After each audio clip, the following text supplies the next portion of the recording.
Hey everyone, welcome back. I'm glad to see you again. If we've never studied before, my name is Sharon and I'm happy that you're joining me today.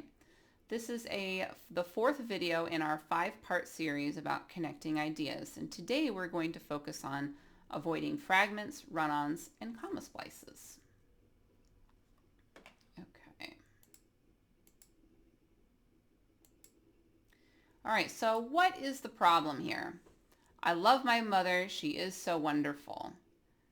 I love the idea, but the problem is that we have two complete sentences here. We have I love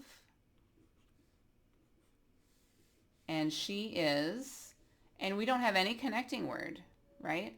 So this is what we call a run-on sentence. It's when you put two sentences together and there's no punctuation between them. So if we want to fix it, we can put a period and put a capital S, or we can say, I love my mother because, right? We can use a subordinating conjunction. How about this? Because I asked you a question. Well, we do have a subject and a verb, but this is not a complete thought. We have because, which is telling us that there was a reason, okay? And we don't have that reason. We only have this dependent clause. Dependent clause. So what we need is to have an independent clause with this. This is called a fragment. It's not a complete thought. I don't know the answer. Maybe Muhammad can help you. Well, I see subject and verb. We even have an object.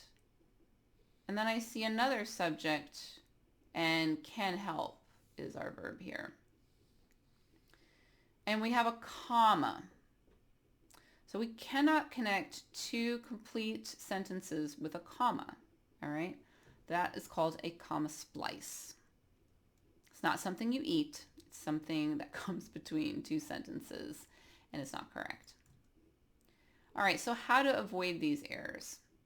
A run-on sentence is two independent clauses with no punctuation. Fragment is a dependent clause or an incomplete sentence. And a comma splice is two independent clauses that's joined with a comma.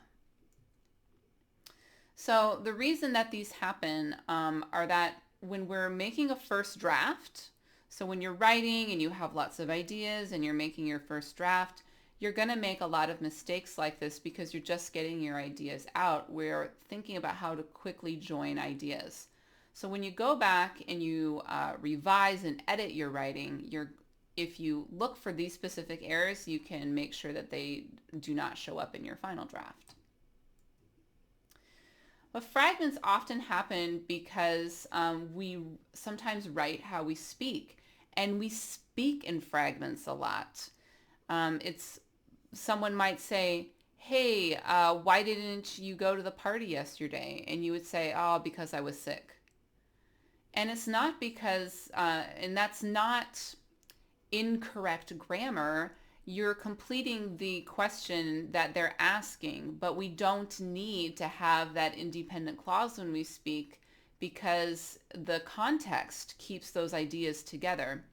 When we're writing, we need more explanation, more explicit description so that people don't get confused. That's why writing is so different than speaking. We don't have the surrounding context to help us make meaning, so we want to make sure that however we write, it's super, super clear so that people don't get confused. All right, so here are some sentences. What do you think about these sentences? First, Dayton and Boston have interesting histories. Is it okay? This is okay.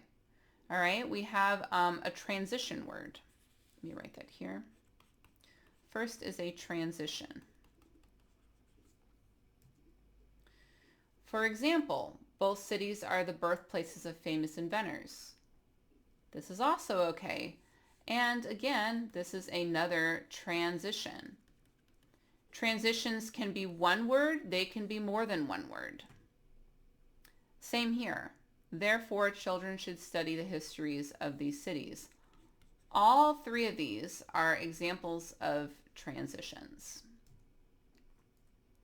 And that brings us to our final video. I will see you next time and we'll focus on transitions.